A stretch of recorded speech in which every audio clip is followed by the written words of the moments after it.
Everybody, welcome back to another episode. Voice of the Ville, Jerry Cervantes. Jim Alexandre. Jeff Lamore. Today's special guest, Mr. Alan Hales. Yes, sir. Congratulations on your win, Alan, in Boaz City Council. Thank you. One more step to go. More so, and congratulations on Boaz getting the victory this weekend. Yeah, that was good. Hey, I'm glad a bunch of people got to go enjoy, but we got to step it up a little bit. Well, look, Albertville look good too. They look good though. Go Aggies. We got some work to do in Albertville. Yeah. We thought we had to do in Boaz, but we had some work to do in Albertville. Right. Hey, shout out to the girls flag football team as well. Absolutely. The flag football team, the varsity team is amazing. They're on point. JV's still coming up. All right, fine. You put that out there so I can right? All right, I'm going to shout out to my baby girl, Jolina, JJ, right? And the whole team, right? Especially Jalina. Yes. Yeah. Coach Q, yes. My daughter's playing for Boaz flag football. Is she? Okay. There we go. Good job, Piper. I love it. Yeah. Well, welcome, Alan. Alan, you introduced yourself already, right? I'm kind of tired and sleepy a little bit. I think I know why. Why? That's because we didn't tell them who we are yet. We are the voice of the Ville. That's right. Yeah, today, man. What we got, Jeff? Well, today we got Alan, great guy, Pasquale. Pasquale. Yeah. Oh, nice. And the Italian food, right? It's Italian food. Really good food. A jack of all trade. He's very, very, very, very well. I'll let the audience figure that out. Right. Right, Jerry. We also mentioned politics. So you recently just won a council seat in Boaz. No, We're in the runoff. We in the runoff. That's right. I was able to pull like almost 50%. Okay. So 47.3 is where it wound up. Needed just a few more to push it over. So hopefully everybody will get back out on this second run and we'll have a good turnout. We can push it over.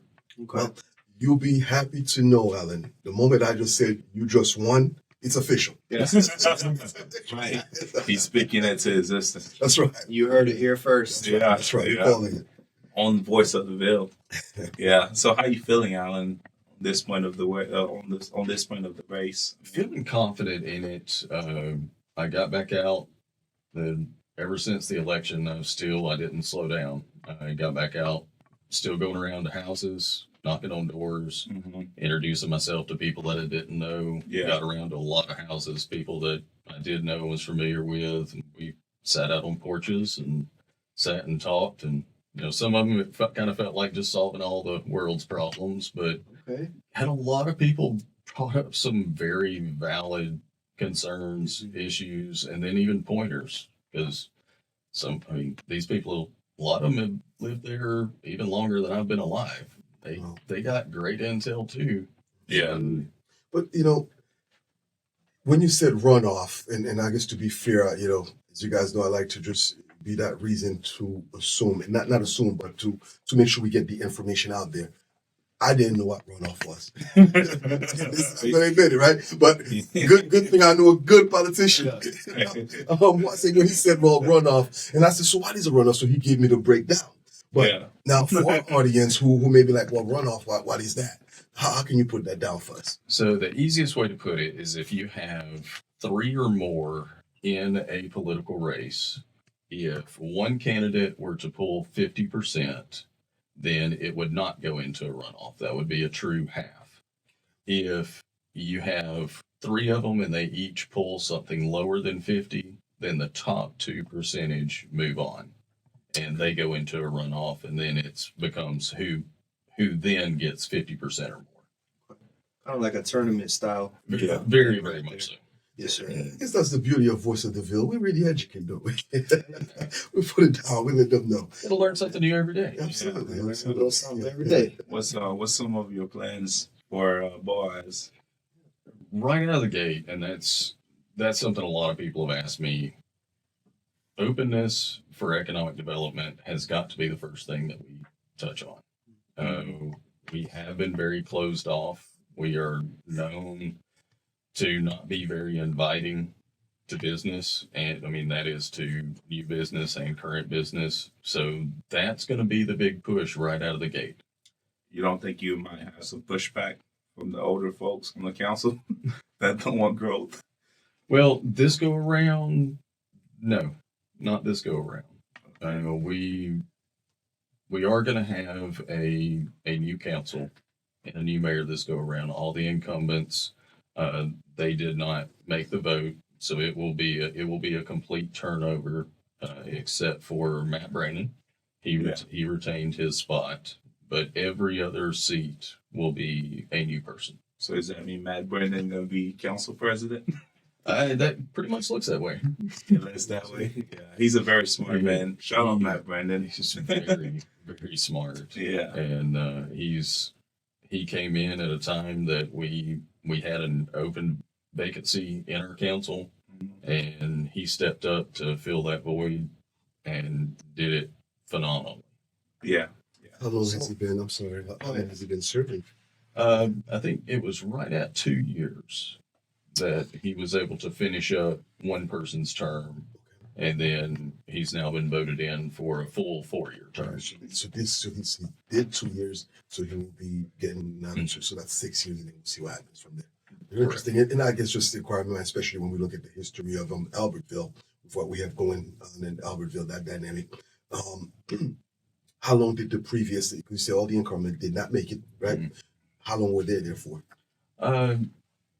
Quite some time. One gentleman that he gave the majority of his life to serving for Boaz. Oh, wow. He was there for 41 years total. Years? Yeah. But let's say it. He's a very, very good man. Would give you the shirt off his back. Yes. True. The True. the shirt off your back. You see him. You know, He's the type of guy, if you're changing a tire right there, he'll come and change it for you. yes. I say that because he's been through the whole roller coaster of Boaz. Yes, he has seen it, and I mean, when we didn't have a lot of jobs and growth, he saw it during those times. He saw it during our growth periods, and then he's seen it during our stagnation and declines. But he gave a lot of his life, and I'm very thankful that he was there and helped us through. And then the other ones that were on there, 2 terms. I think most of them were there for 2 terms or 3. I know our previous mayor, the one that's now going out, he was a council member and then ran for mayor, and he was put on and he ran 2 terms as mayor. So Mr. Sir? Allen, I have a question. So, from your educated and experienced opinion, what makes Boaz have so much up and down over the past 25 years? that cyclical pattern's fairly normal. Nothing that has pushed it in any direction. Now, one of the things that we did lose that set us back was one of our poultry companies. When it dropped off, the company, they scuttled the plant. And that was a lot of jobs and a lot of infrastructure that people didn't realize it was using. I mean, that one plant was using 47% of our water. Wow. And that was a big hit. And that's a hit that we need to try to replace, because there again, if you think of any city, is a very complex and convoluted business. Mhm. Well, that's one of the layers, is your water authority. That's a business that relies on other businesses and the city to help get those businesses in. So when it left, they had to completely restructure. I mean, they lost 47% of their revenue, and they have employees, and they have repairs and maintenance that they have to keep up with. So that made it very difficult for them to say, okay, well, how do we move on from here? Yeah. But at the same time, they're pushing us, I mean, as citizens and us, hopefully, as city council and mayor, say, help bring us some new businesses that can be or utilize some of our utilities. Mm-hmm. I've, I currently serve on our water board, and I've looked at the numbers and saw just how much they did to keep it as good as it was before. They did a great job. I mean, any business you get overnight, you lose 50% of your revenue. Most businesses would not survive. Don't make it. No. Yeah. And not only did they restructure and do it, they did it fast. Wow. And it's stable. And obviously can't provide you the numbers, but it's stable. Right. I mean, they did a great job. So, I mean, obviously you are involved in the community. You serve on a lot of boards. I think education is one of them. Not What on are the you education board. I work with our school system. 9 years ago, there was actually a group. This all started with a group of students. Yeah. That they saw some activities that were going on. I mean, they popped the question, well, why can't we have this? Well, that was the formation of what became our outdoor sports program. And I handle the archery side of things. We started with, the typical wing and a prayer. And for the last 3 years, our tryouts, we've had anywhere from 300 to 320 come for tryouts. And we've been able to place. Last year, we had 72 on the team. Wow. It's a great program. If you have any students that are between 4th grade and 12th grade that want to come, send them my way. Yeah. That's huge. That's a big team right there. That's bigger than a football team. Yes. And where it fits is it does have, a number of multi-sport students, but the majority makeup is not multi-sport. It's the ones that, kind of like myself, wasn't, body structure wise, was not built for football. So therefore, I didn't go that direction.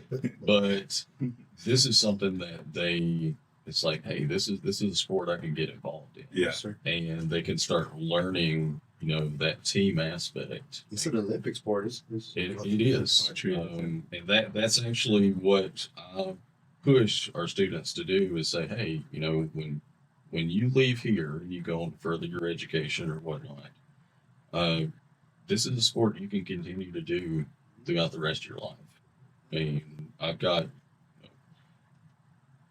people that are in their 70s and 80s that they're gearing up to bow hunt, because we have our hunting season's about to start, and they're out there right now.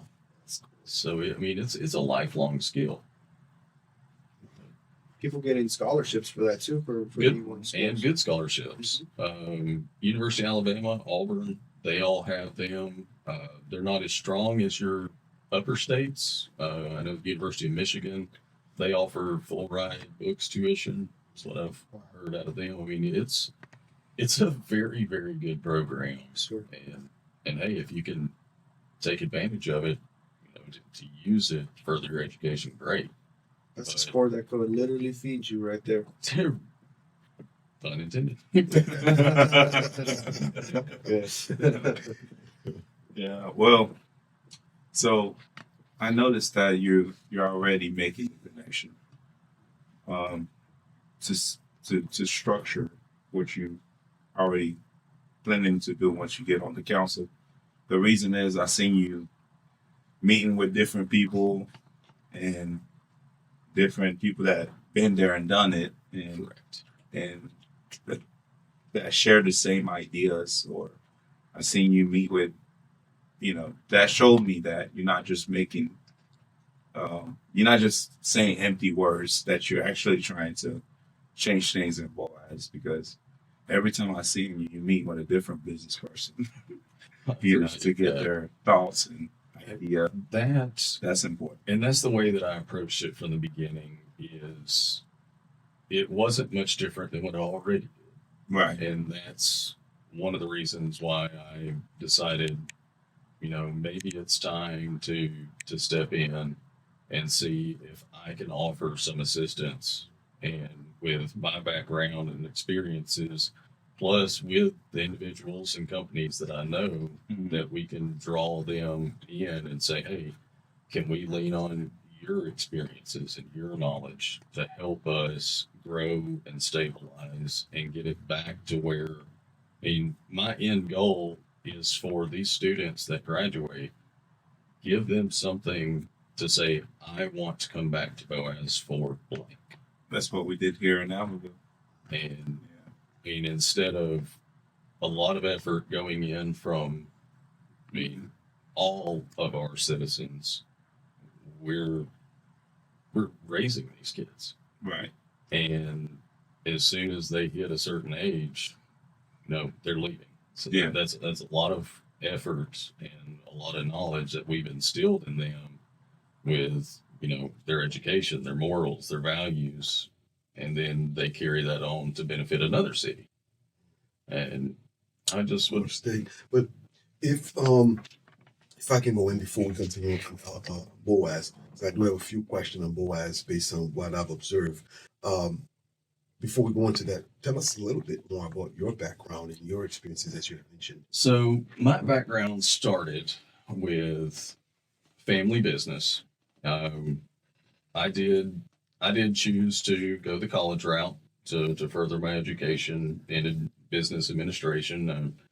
Had kind of started in a different path, but realized that with the number of business individuals in my own family, I needed to see the writing on the wall. So I got some stories right there. Oh yeah, but I always had it in my head that real estate and investments was what had an interest to me.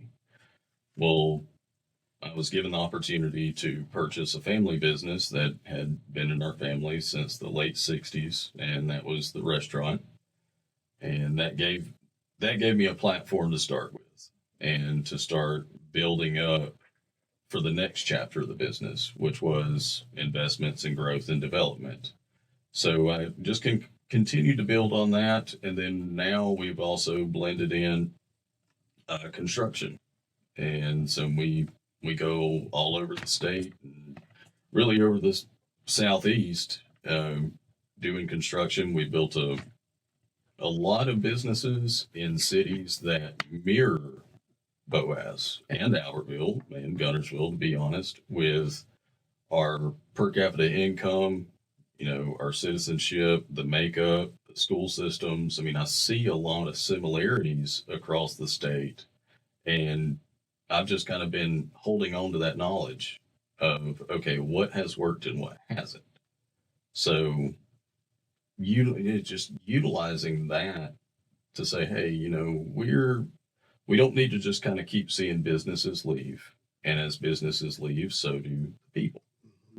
And it's like, okay, we have to do the work to stabilize that, but also, reverse that narrative and start being open and getting more businesses in, more individuals in, more people using our school system, and things like that. But business has been my passion, and it's something I want to just kind of lean on those experiences and the knowledge and the people that I have met, because that's really and truly the key. Is with all the people that I have met and all the different backgrounds that they come from, that's where I feel like I'm going to be able to help a lot, is put that out there and say, we have problem X. Well, I know a person. Mm-hmm. Let's give them a call. Let's put this in front of them. Let's get their opinion. And that's just a snowball effect.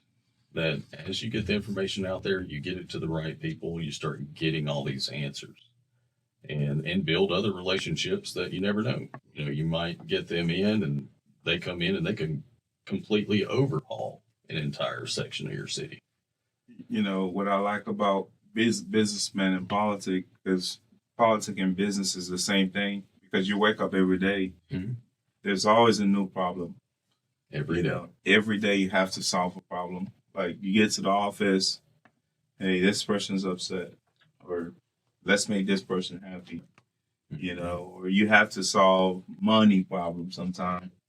You know, I know you have to solve a lot of problems with your businesses that you own. So you mentioned that your family, you purchased the Pasquale, is that Mhm. from your family? So was it tough when you first started? Oh, those first years were awful. It was right after 9/11, Mhm. and when September 11th happened, our economy just it came to a screeching halt. And honestly, I think that was the best thing that I could have ever done. We never planned it that way. That is just how it happened. But going into a business at that point where everything was volatile, your cost of goods were volatile. I mean, people were worried, hey, are we going to go into a World War III kind of situation? So the economy across the nation stalled. And here it was, I just went into significant debt. And those bills still have to be paid no matter Fun. what. So it was work it from an angle that I wasn't prepared to work it from. Did you come to the moment where you're like, I don't want any of this? I liked the challenge Yeah. because coming in, I had to take all of the books, records, numbers, all the forecasting that I had done. Yeah. I had to throw that away. I had to completely rewrite it from the ground up as to say, okay, well, all of that data means nothing now. So I'm going to start fresh and, I've got to run my budgets instead of running a monthly or weekly, monthly, annual budget. I was down to running budgets for 1 and 2 and 3 days at a time as just to say, okay, well, this one worked out. This was a good group of days. Ooh, this was a bad group of days. Right. And it was a constant. And those first few years taught me a lot. And I'll cherish that forever and always because there's a lot that I learned then that I use now. Yeah. And I mean, never take anything for granted, and it can change in an instant. Absolutely. In theory and practice, in theory, they're the same, and in practice, they're The not. difference. Yeah. Yeah. Like another wise man said, everybody has a plan until they get punched in the face. Yes. Yes. So Yeah, our Well, economy kind of got What I love smacked about, right there, and there was a lot of differences. yeah, what I hate about business, Jerry, sometimes you wake up, you find out, you can't solve every problem. Mhm. You just have to survive. Yeah. And you've been surviving for a long time, it looks like. It's a very long time. I love the atmosphere. Your employees seem to love you. We build you've heard of other companies Mhm. doing it. Well, ours, we live it. The family dynamic is true. Mhm. And you have employees that stay with you for 30 plus years. Yeah. Your family, whether you want to see it that way or not, your family.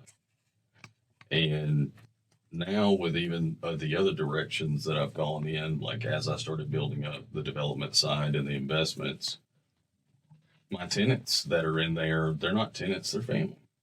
Right. And I talk to them on a constant basis, not because we're in a business relationship, but because, they're calling and checking on. I've had a number of them that have called and checked on me during this. It's like, hey, everything going good? Do you need any help, assistance? Can we make phone calls? Repost, like, shares. I mean, I didn't reach out to them for that. They reached out to me. And that man, I recognized it right out of the gate. And it really was special to see that relationship built like that, and it's like, okay, you know, this is what I wanted to see, and this is what we have. Speaks a lot of your character. Well, I appreciate that. Definitely. A lot of character. I don't know if you had something, but I was going to turn it Go back to ahead, Jimmy. Boaz. Go ahead, Jimmy. Back to Boaz. Well, Jimmy got a problem. So, Linda got a problem. Linda got a problem. Not me. Linda's not here. They need but the trash can. we'll bring that up for you, Linda. The trash Get can. elected so you can help him get his trash can. You know. Well, I'm in the county side, I guess. I'm Douglas, more Douglas side of things. But I still have Boaz. That's what my address said. So, but when we talk about Boaz, one of the key things that we know Boaz was known for, there was this shop. People used to come from all over different places. They used to come to the shop. It's right there by Piggly Wiggly's. Yeah. You know what I'm talking about? No, there's over there. Wait, you own that mall, right? Some of them.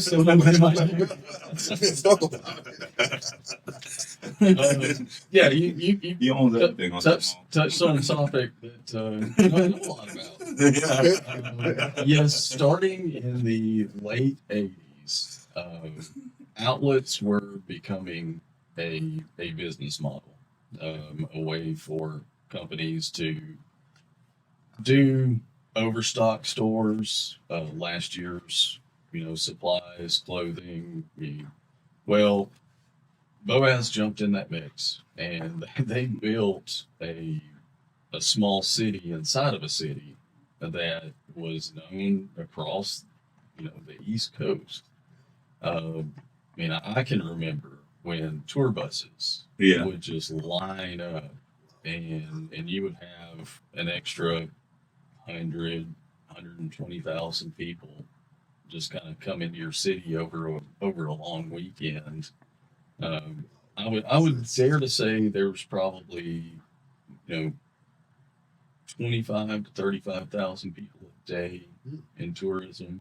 That So, was Mr. Boaz. just constant. Man, I mean, I think over poor leadership probably, job he's back. So then let's be fair. Yeah. At that time, you didn't own it yet. And that time I was about Hey, you putting the men in I was the about spot. 8 to 9. You were thinking about it. Yeah, I was too thinking. You were thinking of it. You putting And it's like, hey, as a kid, my parents used to laugh at me because it was a new job every day. Yeah. One day it was I want to go work with sanitation because I want to ride on the back of the garbage truck. And the next day was looking up at the water tower, and I'm like, I want that guy's job. Trying to figure it out. But yeah, the business model it worked, but it was not a long-term survivability. So what the companies figured out is you needed a destination. You needed something that was another draw that would get those people to come in for tourism. And they would piggyback off of that. Actually, they both would piggyback off of each other at times. So you wound up with more destination locations. Foley, Alabama has a very, very large outlet center. Pigeon Forge, which has got the Gatlinburg draw. And Orlando, obviously, the Disney Universal Studios SeaWorld draw there. is Destin on that list? Destin's good, but if you go to Pigeon Forge and you go to Foley and to Orlando and see the sheer size of these things, Oh, okay. it's one of the things probably wasn't the best thing to do at the time, but we were down at the Tanger Center in Foley, and I was playing with a new drone at the time, and I carried it up real quick, and I was speechless. The sheer size of it, but also with the cars, it made me remember what Boaz was. But these people came down for the beach, but while they were at the beach, that was also on their list. Mhm. Hey, well, we don't need to forget, we need to go back to school shopping, We need to go check for, summer clothes, winter clothes, spring clothes. Right. And it works. But for Boaz, it just wasn't a long-term survivability. So as they started moving that out, we were left with empty buildings for a long time that struggled. Yeah. And that was something that, I had friends that were employees. I had friends that were, senior management of some of these places. And the more I heard, the more it got me thinking, local needs to try to get control of these. Whereas the real estate was owned by companies that had never even seen that. When I bought the center that I did, it was owned by a company in, Michigan. I can't remember the name of the city now, but they had never seen it. They had seen it on a piece of paper, but they didn't know any of the tenants that were in there. Mhm. They didn't know any of the people within our city that had looked at going there, and I wanted to change that. So got with a firm that was representing them. We did some negotiations. I also did some negotiations on one of the other centers, and this one worked out. I was able to get it, and I'd say within 10 months, I had it to 100% occupancy and removed a lot of the blockades that they had put in there. They were asking too much money for what our market could sustain, and that was blocking a lot of small. It was blocking all small business. They wanted large business and large only. That didn't work. Not for our market. But why every small business that go to Boaz, they end up going out of business, or they end up having to move somewhere else? That's hard to say and put your finger on exactly why. Traffic is always going to be an issue where you need traffic flows for that visibility to actually get the customers in your door for your walk-in, your regular retail traffic. And at the end of the day, Boaz is not a big city. We have 10,600, I think is our total. It's not a large city. So we do need, we need tourism type traffic to come in. That's what will really help smaller business, not only do well, but really succeed. And we have a lot of our small businesses that they've gone online, and when they go online, they don't always need a retail spot. And that's something that we've noticed a lot, that it wasn't necessarily that they went out of business. It's just that they changed their business model and they weren't very visible now. Mm-hmm. But it doesn't mean that they're still not doing well. They're just not as visible. Restaurants are very difficult in Boaz, but it follows that same model of traffic. We have to get the people in there. And tourism plays a huge part of that. I can imagine, especially if it was known for that. When you tell anybody at Boaz, like, first thing they're going to mention, oh, yeah, I used to go there and Right. was for that shop. But what's in play right now, especially with this position, this opportunity, with the experiences, man, your store was amazing, by the way. So Yeah. with the opportunity in what's happening now, what's in store, what can the people look forward to some of that back? The two things that I want to work with the city leaders on is you have to start with jobs and job availability, having those opportunities out there so that you are increasing the people into your city. Now, you also want some of them to move here and live and stay, but it's still okay having those opportunities that are going to bring people in. They may live in Atala or Douglas or Albertville, but then they're working in Boaz, and while they're in Boaz, there's going to be some retail opportunities, they're going to go to our gas stations. They're going to go to our stores. They're going to go to our restaurants for lunch or dinner.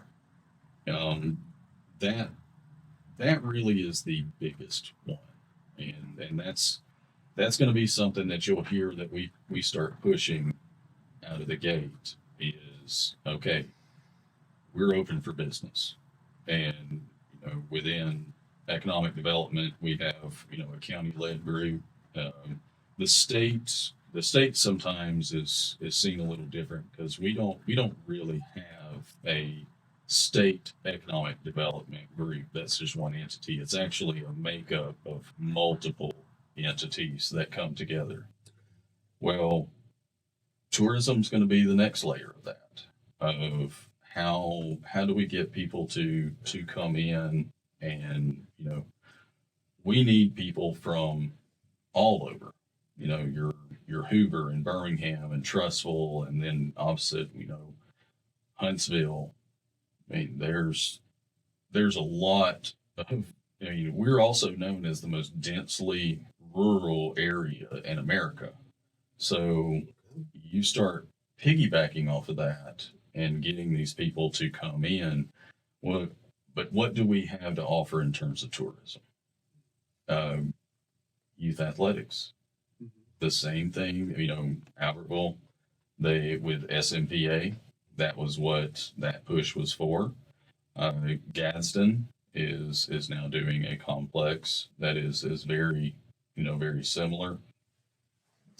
But all cities have started transforming their rec departments based on that tourism aspect, so that these people will come and utilize parts of your city, because when they come in, it's the same thing.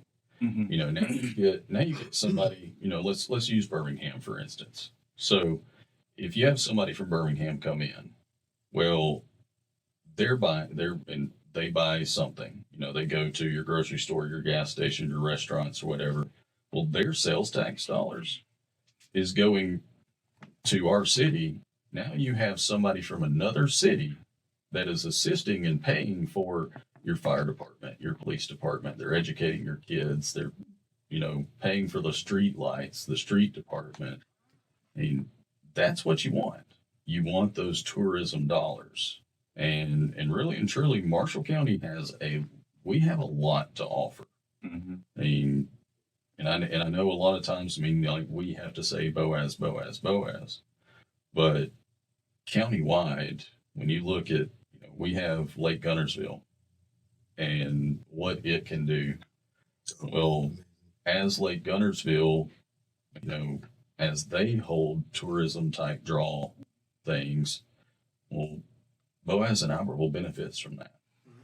Albertville hosts, I'm trying to think of what one of the bigger concerts was, but during the summer when they were hosting concerts, well, you had people in Boaz that had come to that.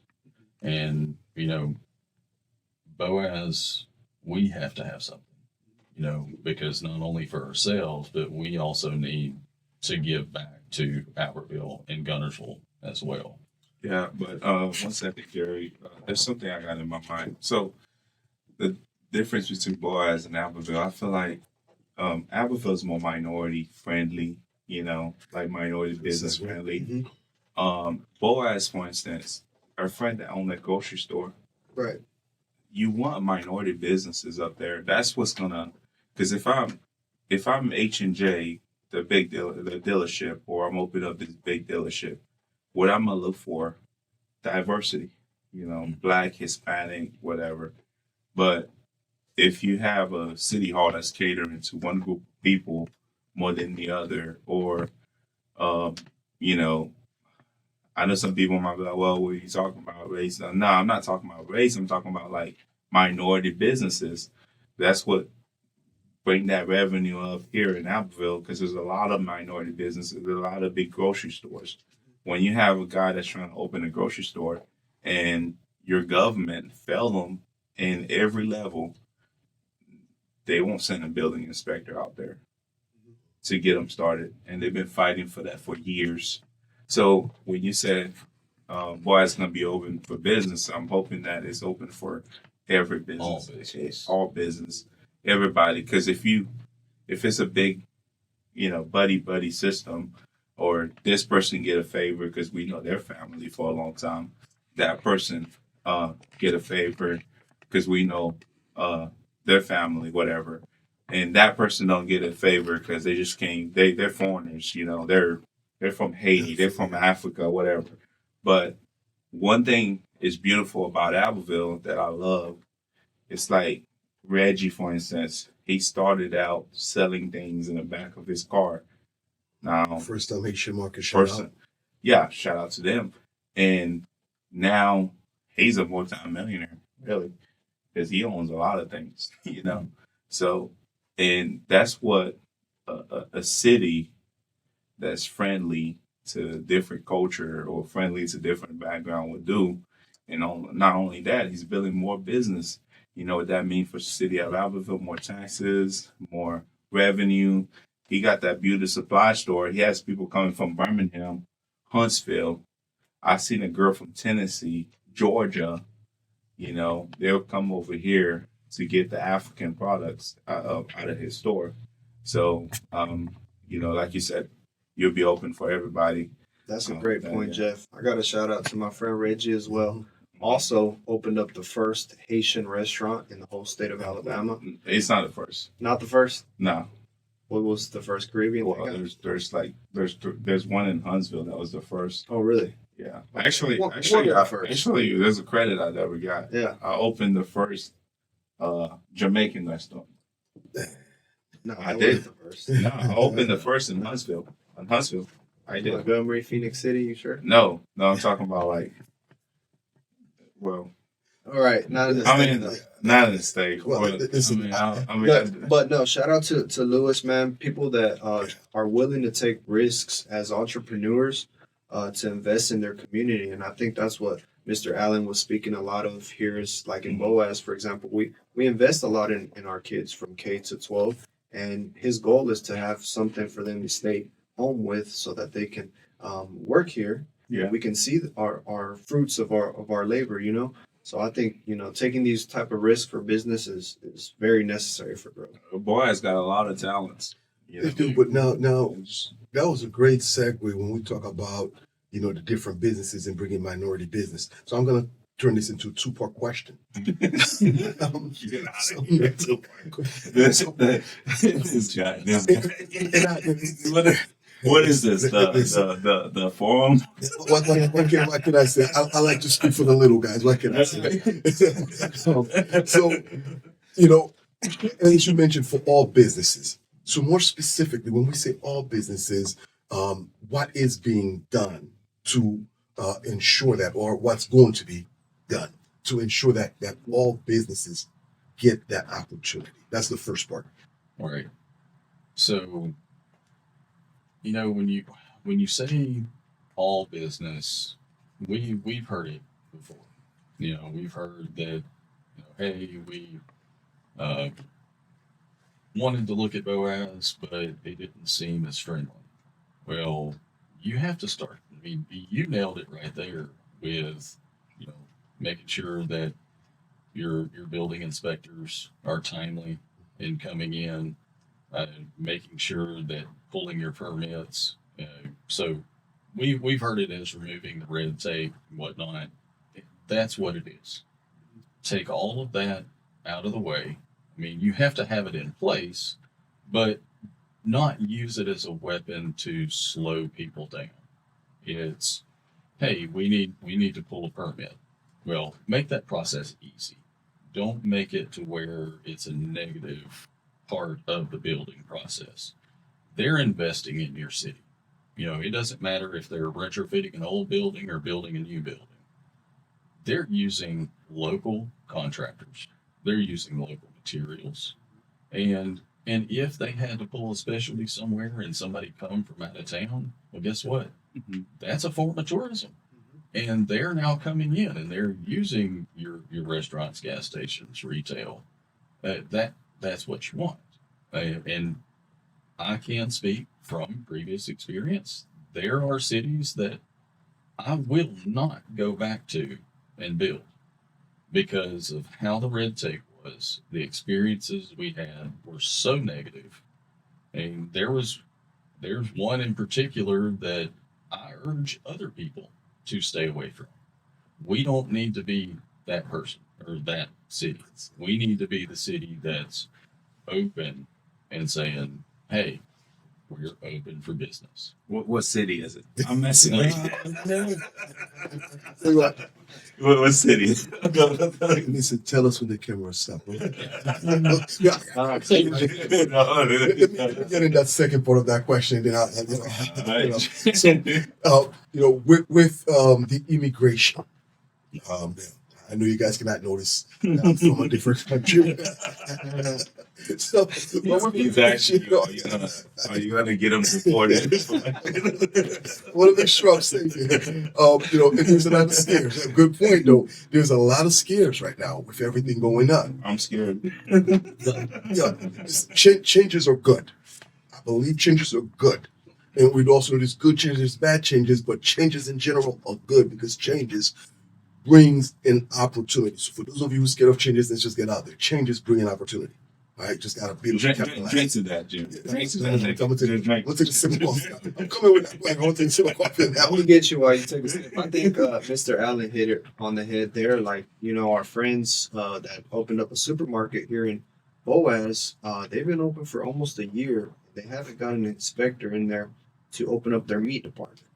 So right now they're small time business, but when they have a meat department, that's tens of thousands of dollars in killing it. revenue and sales tax More traffic money for you guys. to your city. And I believe that would help a little bit with the traffic on 431. You won't have to go across town to go get a piece of steak. Everything will be right there. And I just don't understand all the red tape and stuff. I know they're a hardworking family.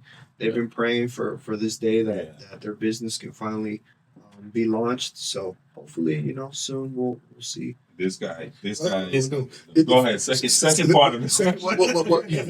Just to wrap up what you're saying. The second part. I just want to wrap up this part, but then I'm gonna come with the second. So it's a third part of your question, right? Well, it's a tag. It's a tag. Don't do a question with a question. No, but with what Jerry is saying with that family, Yeah. is there anything once you get in there that we can say, hey, listen, once Alan get in there, this That's family the promise. That's the promise, Alan. And yes, I mean, you hit it. I have ran this on the basis of, I'm not going to use the hate word, but strong dislike. So I hate making promises. But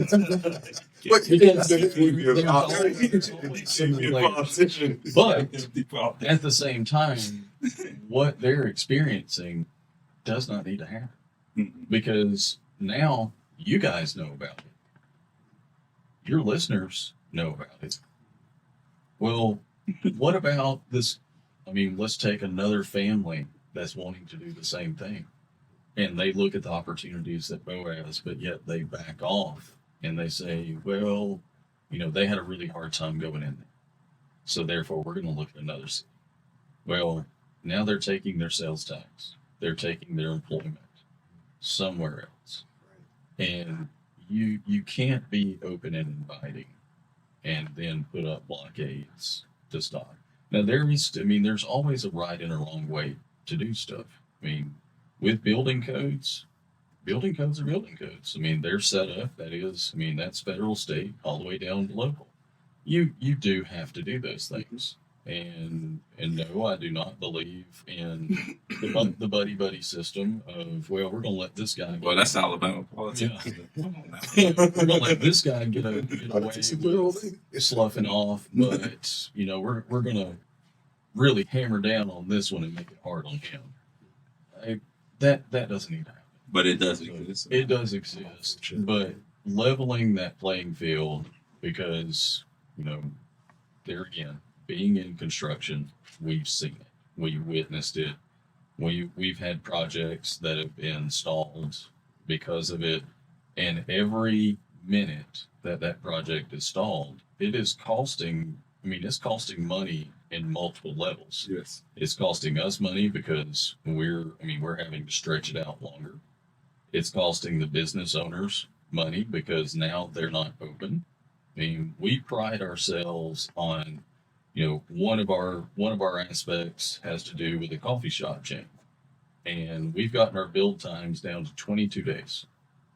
And that's 22 days to where that business can start their training and get open fast, because the faster that they're open, the more that they're paying their employees, they're generating revenue, they're generating tax revenue.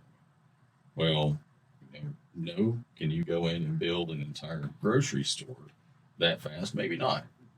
But if you can shorten their time frame of, let's say that it was, hey, this is taking 6-7 months. Well, how much better would they be doing if we could knock it down to 4 months? Exactly.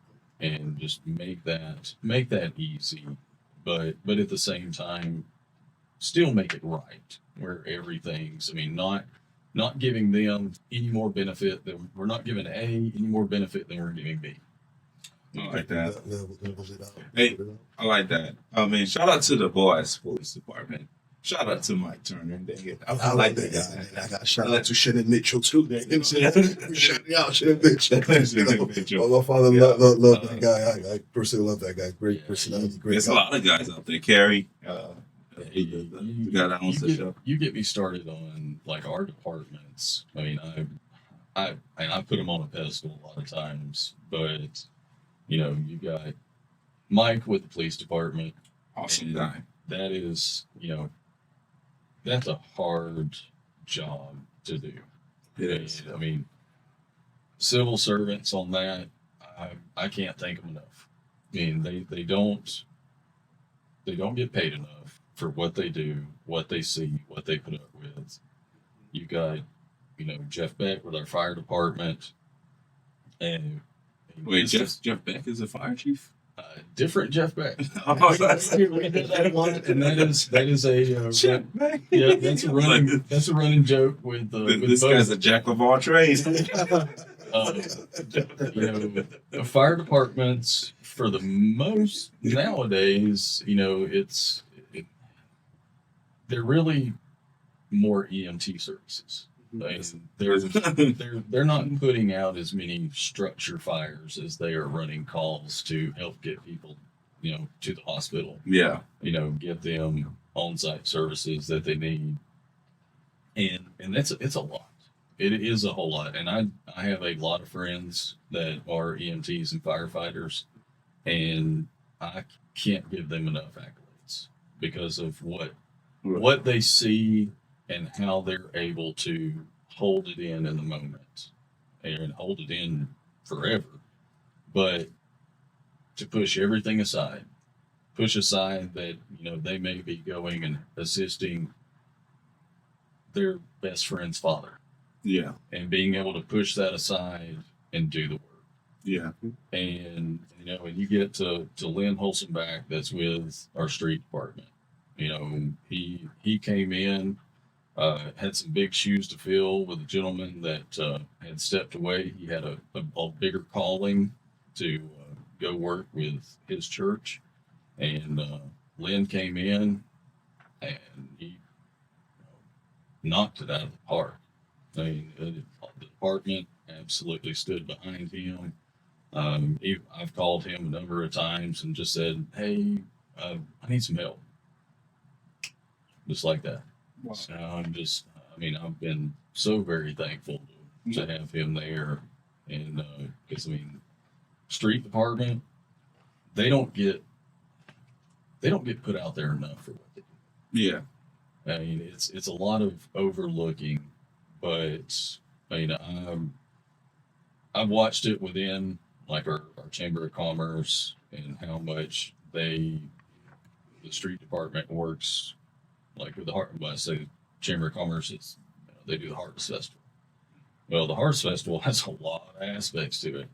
Well, police department, fire department, and the street department, they're who make that happen. They're the ones that are coming in, making sure that every I is dotted and T is crossed, and that the roadways are shut down the right way. They're policing it. We got EMTs on hand just sitting out there saying, we're here, we're available. Hopefully services aren't needed, but they're there. No, that's awesome. And We want to thank them from Voice of the Ville because we know they don't get the recognition they need, and these type of departments are under such a microscope. One thing goes wrong, it's huge. But all the good things that they do, thank you for that. Jerry, does the Boaz Police Department get free tacos at Gordo's Way, or is it just exclusive? You put me on the spot, man. Just out. Yes, Just sorry, Boaz. Get your own Gordo's Way. that's not an opportunity. Let's open a goals way See, and boy. see, we're gonna work with Alan and see what we can. Yeah. Let me find the police department. Free Pasquale. Well, you own a lot of restaurants, don't you? Just how many you own? So 2? Yep. And now I am currently, some people kind of asked me about this yesterday. I'm working with a project in Pell City. I'll be getting a coffee shop, right? Yep. We'll be looking at doing one. I'm actually contacted some real estate holders there just over the weekend. We got some thinking to do. Got to do a lot of math to make this one work. Yeah, I bet you enjoy that. You look like a it is one of those things I kind of nerd out on. Yeah. Besides a math guy, are you a coffee guy as well, Mr. Hill? Well, nobody likes me uncaffeinated. We'll just say that. Obviously, he's opening a coffee shop. Right. Well, we build. Now, this will be my first foray into, First owner operating. But, Can I get some coupons when I'm up there? do that. So, yeah. You always the shell coffee coupon. membership. Yeah. Tell you what, we will literally have the cup and move from one. He's gonna have some couple some bird flies on. Probably. Listen, this cup is my daughter's. They start So sending pizzas on that- Sundays, and you just get the box kind of set up in the middle, pointing towards the camera. Yeah. Advertising. As we shout out, guys, there's one very important crew we must shout out to. It is, Marshall Medical South. Chris Rush and his entire team there. I mean, phenomenal. Thank you guys for all you do. Again, talk about not being recognized. Not a fan of the emergency room, so. Listen, everything Not a is fan. room for improvement. But These people are can rude. we just imagine if they did not exist? Yeah. Yes. So shout out to them definitely. Again, Chris Rush and the entire team there. Let me tell you a story about the emergency room. My son swallowed something. A kid choking. They skep everybody. They skep him. You think somebody would have tried to help the kid? And I'm like, these ladies want you to fill out 20 booklet of paperwork, and the kid is choking. And it's like, send somebody out there and help the kid. I got mad. And I send the board of the hospital a very, very, very, very good email. I would be mad too, but who knows what they go through. My question is for you is, what's the name of the coffee shop? Scooters. Scooters. I've seen We had a local developer that he and I have become really close friends. Okay. He's opened Boaz, Gunnersville, Arab, Atala, Abbeville, kind of in that order. I was trying to go in order for the ones that we've worked. We've actually built them for lots of people around the state. Okay. But Mr. Michael has done a phenomenal job with those, and he opened my eyes on the business aspect of it, and the culture behind that company is phenomenal. I mean, their leadership is they're top notch, and one of the ways that I grade companies is how open they are in their communication lines, because that's something that's real big to me. Where, if I send an email, I know that sometimes it takes a day, and sometimes I'll even give 2 days, but you kind of get past that, and it's like that break in communication can really hurt. This corporation, they're minutes, sometimes hours, but most of the times, because when we're doing a construction, things are different with every single one of them. you've got different architects that are drawing them. Sometimes you've got different municipalities are going to have different requirements for their city. And it's called an RFI, request for information. Well, if I send an RFI in, well, if we just have to sit here and twiddle our thumbs, what's that doing? That's costing us money. I send an RFI in, I better be holding my phone and waiting for it to buzz, because I'm going to get a response, whether it be email, text message, or phone call, probably within 15 minutes of, hey, we see the problem you've got here. We're going to get with the engineer, go ahead and flip it to this component and keep running. Don't worry about us. We have great company. I mean, but Scooter. Scooters. Shout out to Scooters. We'll get them as a sponsor here soon. Yeah, Hopefully. Yeah, hopefully. You're gonna make Work that on happen, Alan. Well, speaking of sponsor, I want to thank this lady that has a little boutique. Is that what they call them? Boutique. Yeah, sure. Yeah, she got me my outfit. So shout out to her. Okay. Yeah, my boot was also a gift from the Mexican community. Oh, really? Nice. I love the Mexican community, by the way. Yeah. Yeah. So I'm wearing a free outfit. My watch was given by one of my best friends. Gave me that watch. So shout out to these people, man. Good deal. But Alan, now let's get a little bit maybe personal. To have all this going on, I gotta have to know what a personal question. Well, I have to. Because listen, Jerry. This is for the voice of the Ville. they want to know. Exactly. They feel want to know. Now you're gonna put Ryan all over his head. So who keeps you motivated? Who keeps you fresh? Who keeps you renewed? What does it feel like? That's the easiest question you've given me. That's not gonna be the hardest. My wife and kids, their support is second to none. But it's a two-way street. We support our kids with all the choices that they've made, and they support us with the. I am one of those. I'm always running in a different direction. I see. Sometimes 5 different directions just on a Monday. And I see, like, when my kids contact me, they always start it the same way, and I notice it, and it's like, where are you today? But yet they know at the end of the day, I'm going to be home. Like, that is something that we've set up is, I don't take projects that are so far away that I can't be home at night. It may take me, a few hours to drive in, but I'm going to be home because we're going to have something. We're going to have a sporting event. We're going to have, a horse show. And as my son, he and his friends tend to, they tend to corner me a lot with, hey, we've got Comic-Con over here. You're driving us, right? Or when they kind of tricked me into carrying them to Tokyo. You heard that one. Great. A great group of kids. Did you went to Tokyo? Oh yeah.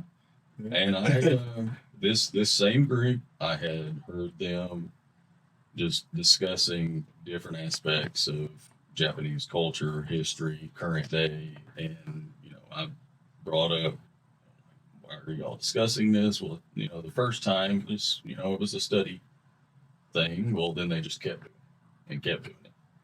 So I'm walking through the kitchen late one night, and they're still talking about it. Well, I made the statement, when y'all learn Japanese, I'll carry you to Japan. About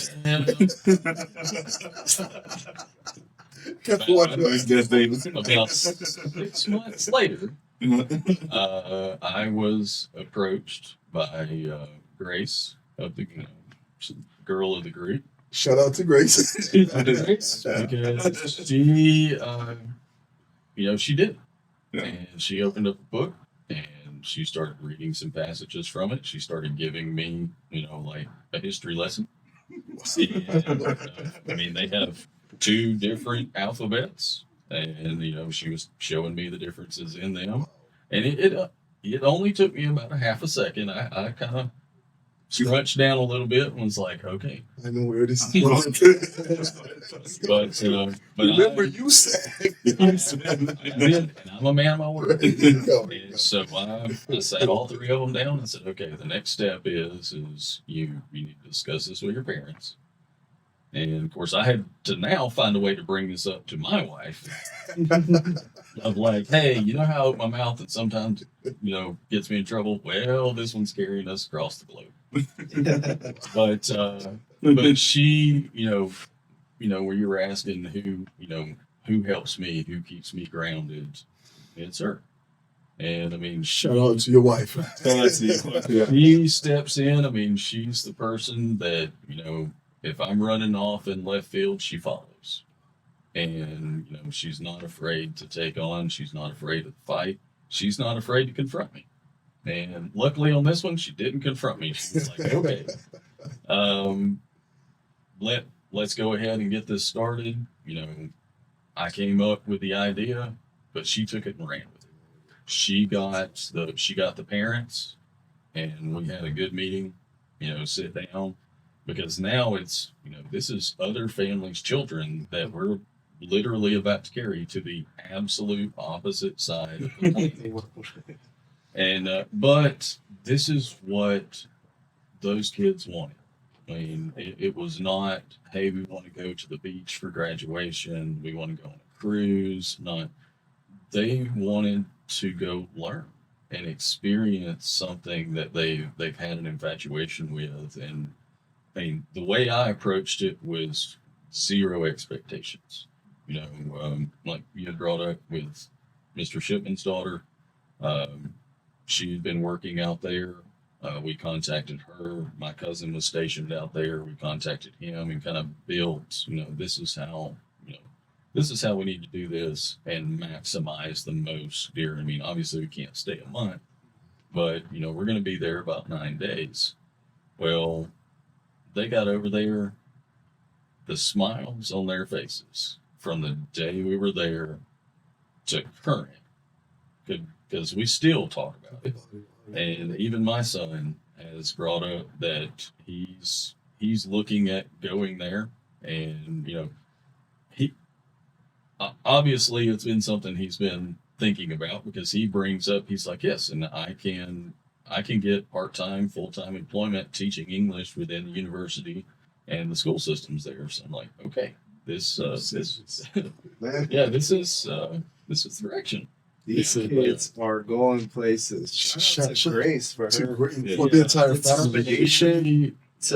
She definitely took the instruction and saw it as literal, and we're gonna do this. Well, we definitely need to have Alan back on his adventure. I can't let my daughter watch this show because she may get ideas. She might get it. Well, so how do your wife feel about you running for city council? She's good. She's good with it. She knows the workload.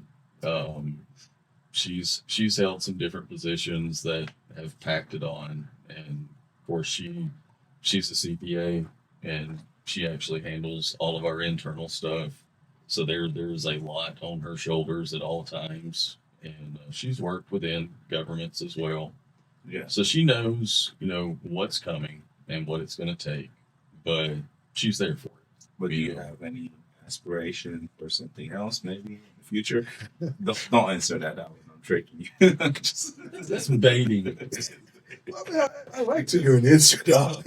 Oh my gosh. I'm sorry. What, Jimmy, give the men some props. I'm not opposed to going further with it.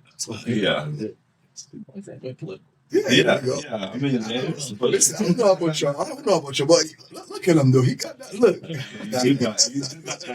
You give me the congressman vibe, Listen, I just literally on a serious note, I just literally have this vibe that one day we're gonna be sitting down. Remember we had Alan at our show? Yep. Remember we had Alan? I literally have this vibe, man. You're listen. Alan running for president.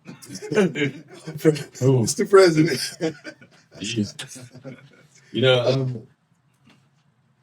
you were bringing up how do you let stuff roll off or whatever. I mean, so up until that kind of statement, I can let everything roll off. The way that they go after presidents, Alan will be having 20 scandals. yeah, nervous wreck. Oh man. Alan, you've been to Japan.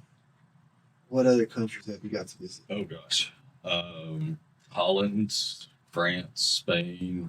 Spent a lot of time in South America. A whole lot of time in South America, actually. Which part? Any bull runs? Okay. We did not do the bull run, but we did go to a couple of bullfights. That was going on. I mean, of course, those. They have bullfights. Yes, that's what's up. Yeah. You've been to Spain, right? Yeah. Did you catch that episode that we had with our friend Frank Patterson? Frank Patterson. Oh, I did. Shout out to Frank Shout out to Patterson. Frank. Shout out to Frank. Absolutely. Oh, Andy Patterson. Yes. Yeah, our very own friend got to run with the Bulls this year. Oh man, great Yeah, stories. that would be fun. You got to catch the episode. You're gonna have to take Frank out there and go run for the. Hey, listen, Frank got it down pat. Now he can show you. Yeah, check out. It's one of those things you don't have to run fast. You just got to run faster than the other guy. Yeah, faster than the other guy. Exactly right. All right, let's go back to politics before those people leave us back. Before we go back to politics, what part of Latin America? So started off in Peru. My father he had been visiting there for a number of years, and I started kind of nudging him, hey, I want to go. Spent a couple of weeks on the Amazon, Explorama and the Asir Foundation. It was a great experience. Dutch Guiana, which is Suriname. Spent some time there. Actually, there's a gentleman from Coleman that's his home country, and he carried. Well, I guess technically we carried him because my father kept kind of poking him to say, "Hey, don't you want to go home and visit?" And but when I got down there, I mean, I was able to Paramaribo, I think is how you pronounce that. So I got to spend a lot of time, in the city, walking around. His family, they were real quick to pick up on that I wanted to get out in the woods and go tromp, go fishing, whatnot. So we packed up. Spent a lot of time in Argentina. So, great country. Shout out to Macy. Yeah. Great country. You can watch him miss. Right. And that was one of those trips I was able to experience with my lifelong best friend. So we got to go, and of course his father went with us, and some of his cousins, whatnot. So we had a pretty large group, and we had a great time. So you like Johnny Cash song? I've been everywhere, man. You ever heard that song? Nice. So I like when we get our business leaders that have traveled places, man, and they bring cultures here in our city, man. To me, that's our future councilman, he's gonna put a skyscraper in the middle of us. Don't tempt me. or he'll bring bullfights. Yeah, bring the bullfights. I bet Frank Patterson would love that.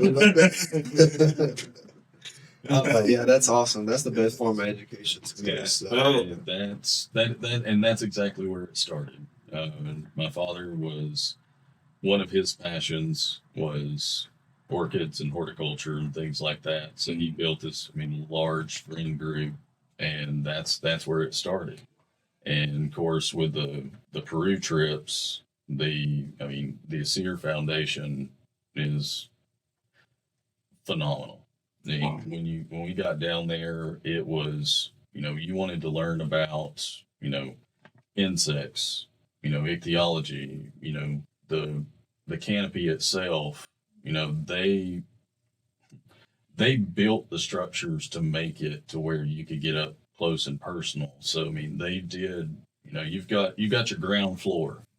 Well, they went up to the edge of the canopy and built rope bridges that span miles, just so that you could literally get in the middle of it.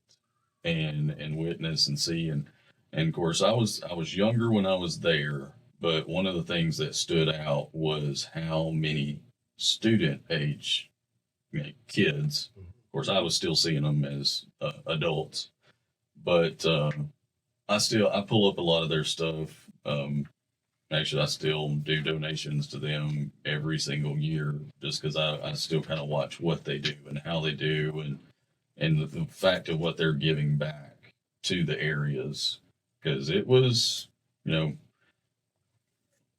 lights were, still candles, and I mean they built it on a wing and a prayer, but the more the people came, the better it got, the better funded it got, and these universities started tying in because there's no telling how many different medicines have come from there.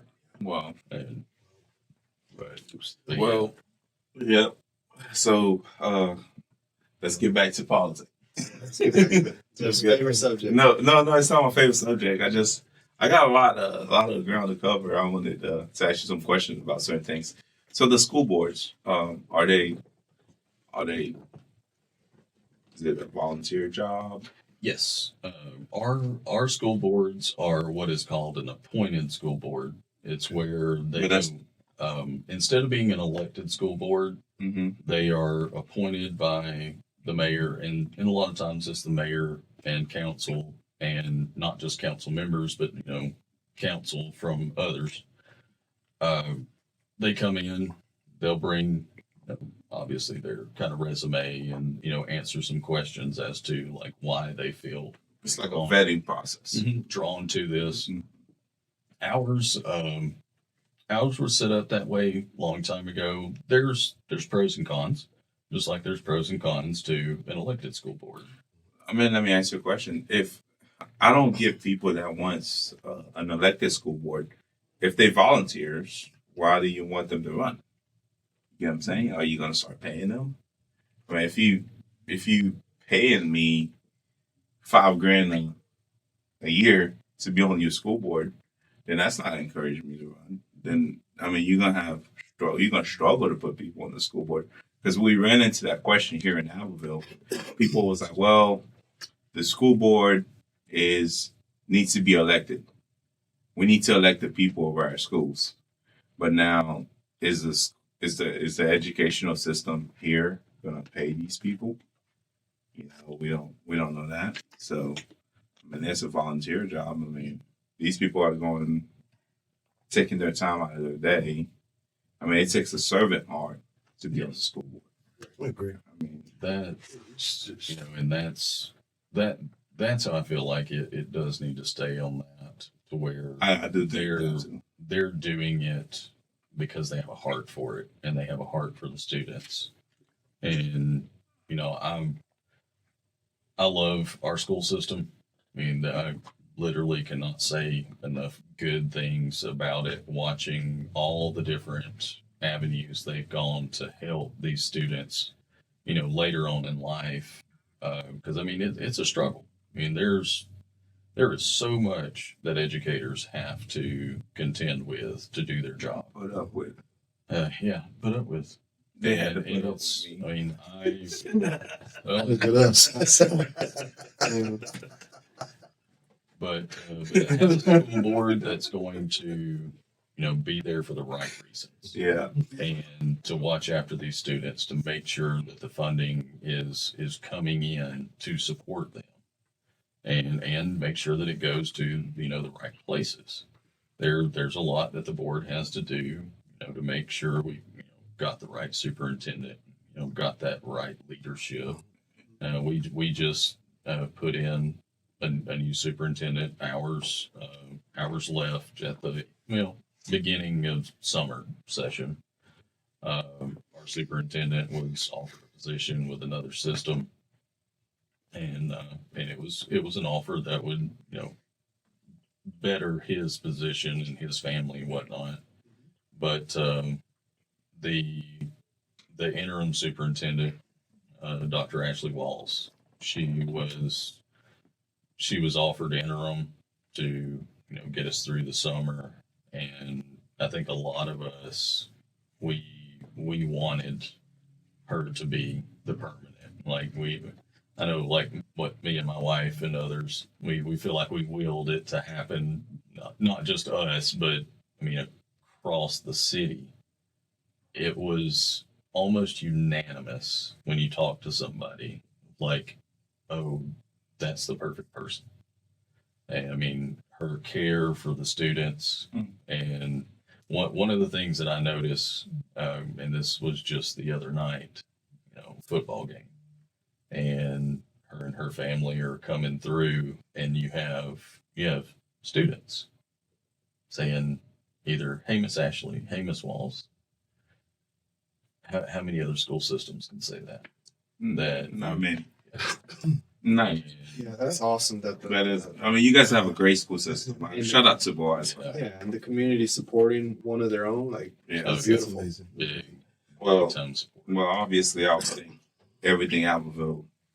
I'm biased because I love Alphaville. That's what I'm on. I'm an Aggie for life. When it comes to the school Hey, system, don't get that started now. I guess the only thing that really concerns me about it, and it's the same concern for just general that I have, is that when we are not electing and we are selecting, again, I get it, it's a volunteer job. It is very important to know that you have representative that understands the culture, that understands the different dynamic of how our children are learning, The different diversity. the different diversities. Yeah. So how diverse can it really be for selecting and not electing? I guess that's my one big concern about that. So a lot of that has to be, people got to step up. That's one thing that I've noticed. This was many years ago, but my wife and I both were asked to put in for an open position on the school board, and even though I think it was pretty unanimous as to like who was going to be the best fit for that position, and but anyways, I took a look at everybody that had put in. It was only 3 people. Yeah. And that is what happens, every single time. It's not that's most of the time. Every single time there is an open position on our school board, you never have more than just a few. Because it's free. So, and that's the free part of it, but to me, I like the free part because it's putting that's the right people. So when they're doing it for the heart, they're doing it for the kids. They understand what that school system is there for, is their future. But I tell you what, a lot of places like Huntsville have there's a lot of places that have elected school board. Their schools don't run as smooth as ours. No. So I'll take Will and 20. Boaz both are very smooth systems. Very I'll smooth. take 20 seconds, and it's very important. He's going to take 30 seconds. All right, so 25 now, we just go 5. Yeah. So 20 seconds is very important. Often, and I come up with these questions because those are some of the questions that I get, whether it's from the students, at Global Cafe School. It's really sometimes the lack of education. Well, why, and why? And I think, you made such a valid point. Not enough people are stepping up, especially when it comes to free, positions like that, to be able to donate your time to the community. Not enough people are doing it. So I guess it's a lot easier to sit there and complain and say, well, there's no representative for this group, there's no representative for that group. Well, who from this group, who from that group are actually stepping up? So that's something we really need to really start looking into and understand. And I think, Jerry, both you and I have a very serious responsibility using Voice of the Ville to be able to, in English and in Spanish, to educate these folks to understand, hey, English and Spanish. Well, I'm sorry, Creole, Haitian Creole and Spanish, man. It's because you're looking at me, man. What's in You're looking at me, man. So, but to really educate, these folks so they understand how the system works, so they understand, look, you're a U.S. citizen, you are, contributing to the community. You can go for these posts. And I will go ahead, just like I did to Mayor, and I'll bring it back to you, Mr. Allen, that, we just have to figure out a way to do a better job to get this information out, to Everybody. Yeah. educate the folks. It's they don't know. And like I said during this whole election process that I've been through, I grew up here in America. Okay, I know about the general election. Everybody knows about the general election, right? But nobody really understood But counts. That's it. that local election. So that tells us that not enough information is getting out there. Maybe it's not enough to just see the boards with the faces and elect, but to really reach out to these folks that they understand the process. And it may not just be just the folks that are able to vote. But let's not forget, even though someone is not able to vote, they're still contributing to the community because they still got to put gas in their car, they still got to pay rent, they still got to pay taxes, So, but that they are educated, understand the process. You are very passionate. Listen, but This guy's very, he's into it. listen, I really believe if we do a better job in educating the folks in our community about this process, we will see a bigger turnout when it comes to voting. It's just like I always use that scenario. I don't think it makes no sense, but I use it anyway. It's like all these guys that complain about working out, but they sit down, they go to the gym and complain about workout, and they see no result. And it's like, same thing with me, right? People was like, why are you all up in the Republican Party? Why are you always going to their meeting? Aren't they racist? People of color, of course, they'll tell you, the Republicans are racist. Why you always hanging out with the politician? You're corrupt now because you're hanging out with the politician. No, I'm not hanging out with the politician. I want to know what's going on because if I'm having to write the city of Alabama a $5,000 check every month for taxes, I want to know where my money's going. And if I can get some of these politicians to buy me free lunch, then I'm getting some of my money back. We know there was something good. And to that if you really want to get free lunch, mention Jimmy. Listen, this guy eating free lunch. I'm not here for a while. So to that point, like this is what the show is about: is to share awareness with our community in our three respective languages. And so we want to thank Mr. Allen today for taking the time to come out here, speak with us. I think it's very clear to And everybody. do not say we did not invite his opponent. We did invite his opponent. Okay. He don't want He had better things to do, I guess. Yeah. Well, that was being nice, but it's very clear. It's very clear though that Mr. Allen is invested in his community from the ground up, from education to what's after education and to the betterment of the city as a whole. So, Absolutely. I think what I take from it, what I take from the episode right here, he's a man with a plan. Well, absolutely. And not only that, I'm not saying that a lot of people, I was like, well, they're like, who you having on the show today? I was like, well, I'm having Alan. Everybody's like, well, he's already reached out to all the business leaders. So that tells you that this guy is ready to get the people, get Boaz moving to the right direction. sir. I'm looking for Len and Boaz now. Another thing, not just a man with a plan, but a man with skin in the game. Yeah. Been in the business already, is now going to try and put himself in a position to help the rest of The us. rest of them. And I actually wrote this down here. That's one of the things I enjoy most about this interview. You actually said here, It's you a know your city. Yeah. You know your city. I know. That's just amazing. You know your city in and out. Not just the fact that you said you own grew something. up. You You said didn't just say you grew up there. The things you Yeah. said, what you Yeah. demonstrated, you understand what's going on. Now, in order to promote change, I don't know about you, but to promote change, you have to understand what's going on. My thing is, So, if You have to understand where if you you're came from. scared, Absolutely. Understand where you're going. That's huge. I really anybody that appreciate was sitting in this hot seat and deal with Jimmy, He meant to say Jeff. I respect him a lot. Right. Because I mean, you had to have, everybody sitting in this hot seat. Most of them win. This hot seat right here. Man, I mean, you have to come up with your.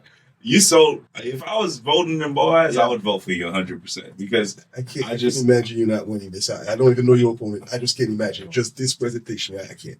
well, 100%. Even if, I don't.